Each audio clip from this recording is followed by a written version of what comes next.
student, how are you today? Semoga semuanya tetap semangat untuk belajar ya. Baiklah, hari ini kita lanjutkan materi kita.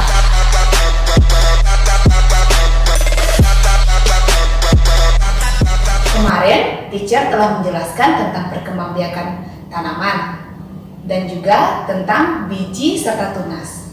Sekarang, bagian lain dari tanaman adalah bunga. Apakah kamu menyukai bunga? Bunga diperlukan dalam proses perkembangbiakan sebagian tanaman. Ada banyak bunga yang ada di sekitar kita.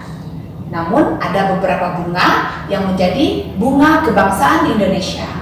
Bunga tersebut dinamakan dengan bunga nasional. Beberapa negara memiliki bunga nasional, begitupun Indonesia. Bunga nasional adalah bunga yang dapat mewakili karakteristik sebuah bangsa atau negara. Misalnya, bunga tulip dikenal sebagai bunga dari negara Belanda, atau mawar lebih dikenal sebagai bunga dari negara Inggris. Bagaimana dengan Indonesia? Tentu saja, Indonesia juga memiliki bunga nasional.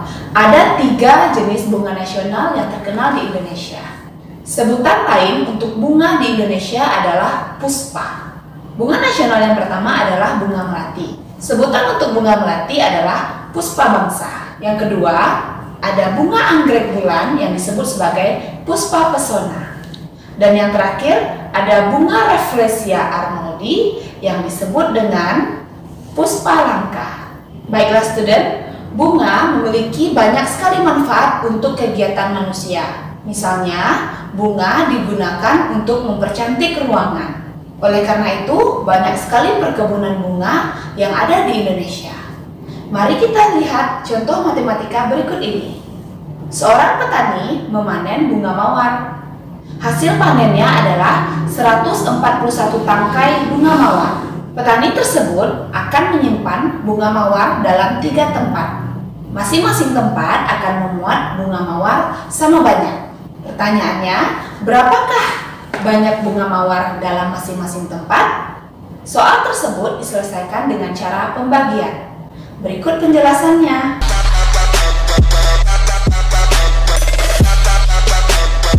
Berikut teacher akan berikan contoh-contoh soal matematika yang berkaitan dengan pembagian. Perhatikan ya, dan jangan lupa kamu praktek juga di rumah agar lebih lancar. Siti memiliki 484 tangkai bunga anggrek. Siti ingin menyimpan dalam 4 buah vas bunga dengan banyak tangkai bunga yang sama pada masing-masing vas. Berapa banyak tangkai bunga anggrek pada setiap vas bunga?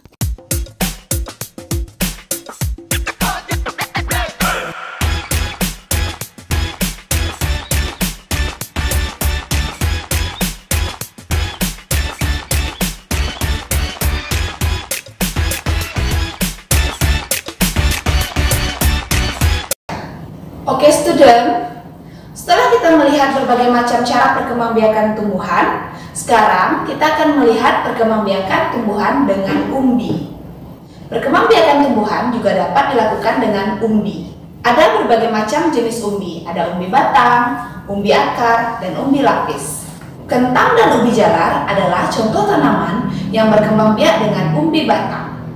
Bawang dan bunga bakung berkembang biak dengan umbi lapis. Sedangkan singkong dan wortel berkembang biak dengan umbi akar.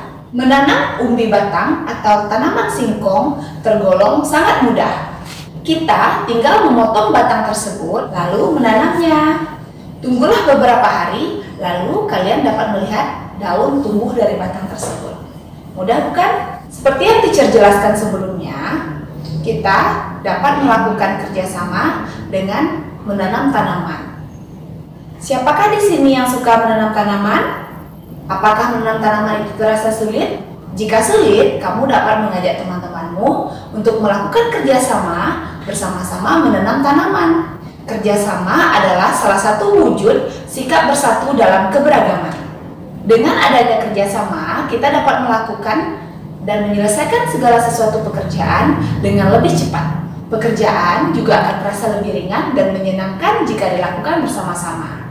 Berikut, teacher akan kembali memberikan contoh kegiatan yang dilakukan dengan kerjasama. Yang pertama, merawat tanaman bersama-sama dengan teman-temanmu yang ada di sekolah. Yang kedua, berkebun bersama anggota keluarga. Yang ketiga, melakukan permainan kelompok. Dan yang keempat, melakukan kerja bakti atau gotong royong. Kerjasama perlu dilakukan di mana saja kita berada. Misalnya ketika di rumah, di sekolah, atau di lingkungan masyarakat. Manfaatnya banyak sekali, yaitu yang pertama, pekerjaan akan terasa lebih cepat selesai. Yang kedua, pekerjaan menjadi lebih ringan. Yang ketiga, terjalinnya tali persaudaraan. Dan yang terakhir, terjadilah komunikasi yang baik antara kita dan orang lain. Baiklah student, semuanya paham? Oke student, sampai di sini dulu pertemuan kita hari ini. Jangan lupa tetap belajar di rumah ya. Jangan lupa rajin cuci tangan, menjaga jarak, dan tetap menggunakan masker jika kamu mau keluar. Bye-bye!